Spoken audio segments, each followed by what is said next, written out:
Petsmart, does someone want to tell me when they got all of these new like selections and stuff? Look at this. Look at this. They have a Euromastix now, even though it's on what's likely calci sand and is terrible.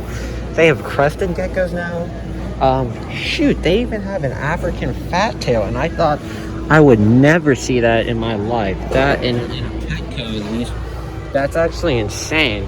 But just a forewarning, obviously some places this is the only place they can get reptiles, but if there's other places, then I would highly advise you to go there, like local breeders and whatnot. You're just going to get a better value and a lot higher success rate with your animals living due to care and whatnot. Like that Euromastix, no way should it be on calci sand like that. But yeah, it's kind of crazy to think they have new selections now. All right, y'all, we just walked out of Petsmart and we got some goodies. Let me tell you about them in the car. All right, y'all, we're in the car and I just purchased a few things from Petsmart. So I went into Petco earlier and you all saw that at the beginning of this video about some of the weird things I saw. But we just got some ghost shrimp. I got 10 of them, but she said there's like 12 in here because she couldn't split them up. So she's pretty nice. We had a good conversation about betas and beta sororities, which is the next thing I got. I got a male or a female right here. She's a regular veil tail, and she's like a light red, kind of more similar to the native ones, although she does have a lot more color than they would. And then one that I was incredibly surprised to find in a PetSmart, kind of like the Petco stuff. That's an orange beta. So I'm not sure if you all know anything about betas, but orange betas are very rare to find and super expensive. So it was kind of cool to see one in there. And so I had to kind of pick them up. So I'm going to try to do some breeding with them eventually. He's honestly really cool. He has white at the end of his fins, and he also has some black on his cheeks, or his gills, I guess I should say. So yeah, let me take him home, and then we'll just throw him in a couple of tanks, set them up in a couple of tanks, and I'll show you all that, and then that'll be the end. You all, I'm back, and I kind of impulse bought this stuff pretty bad, but I have all the necessary stuff to keep it. I just have to go to work right now. So I'm simply going to be putting them in the already set up 10-gallon tank.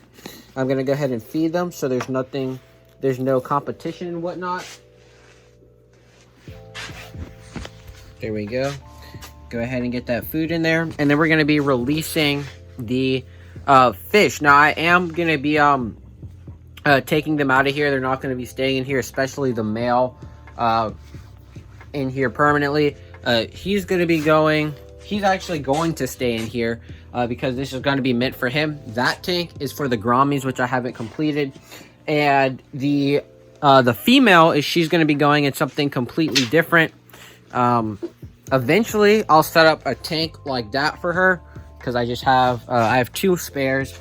But she's going to be going in one of these tubs because I'm going to be trying to breed them, as I said. So I'm going to need to get some brine shrimp and whatnot to make sure I'm stuffing them full of protein before I do that. So yeah, let me wait for them to finish eating, and then I'm going to go ahead and put them in. All right, the first thing we're going to be putting in are the ghost shrimp. Obviously, I added these to help with the algae because there is some starting to grow in there. And I also wanted to start breeding some shrimp. And I thought, why not start off with ghost shrimp, which are possibly one of the easiest shrimp to breed. And they're pretty easy to breed. They're native here, and I do have a need for some shrimp. A lot of my animals will eat shrimp, and so it's a good food source, good way to get some algae cleaned off. And so it's essentially a win-win. So, you know what, I'm gonna put it in this because I don't want, if they fall into that big thing of water, I'm never gonna get them. Hope you all can see this. There we go. It wasn't focused on the right thing. There we go. We got the ghost shrimp. And I never want to mix the pet store water with my own tank's water, especially coming from just straight up PetSmart. Here's one of the shrimp. Just clear little ghost shrimp. Focus. Let's go ahead. Drop them in.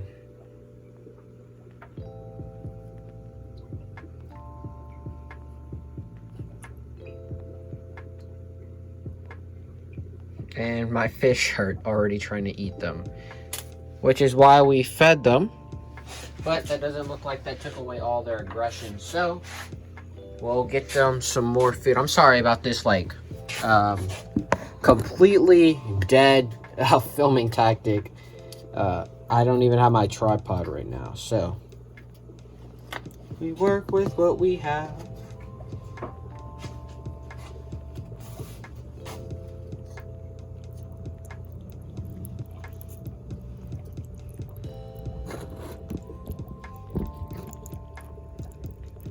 That's a nice little footage right there. Because they are not afraid of me at all. They come right up to eat.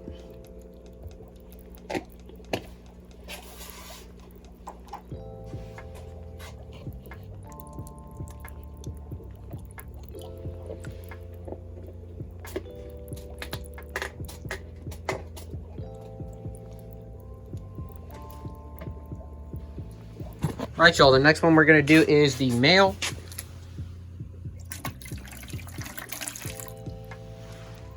And Petsmart upgraded their containers. They made them a lot better, which is thankful, which is really good. But yeah, as I was saying earlier, this is such a rare color. You don't normally see orange. And they're really expensive when you find them. So it was nice to be able to find one of them. And they were only selling them for $3.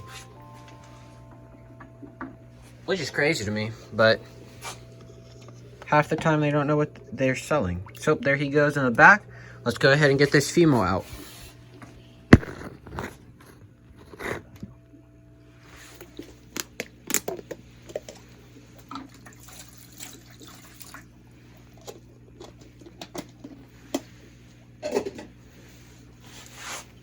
I always make sure to keep my containers, or at least the beta containers, because they do come in useful a lot of the time for other fish, transporting fish.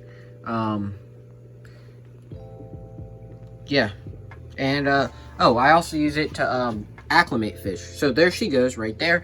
And so there's plenty of space for these fish to hide and get away from each other if there's any aggression while I'm gone. And as soon as I get back, and you know, 7 hours, 6 hours, they'll be moved out of this tank, so there's no worries at all. Let's find the male. I can't even see him. Let's go ahead and feed these guys one more time, and then I'll be heading off to work.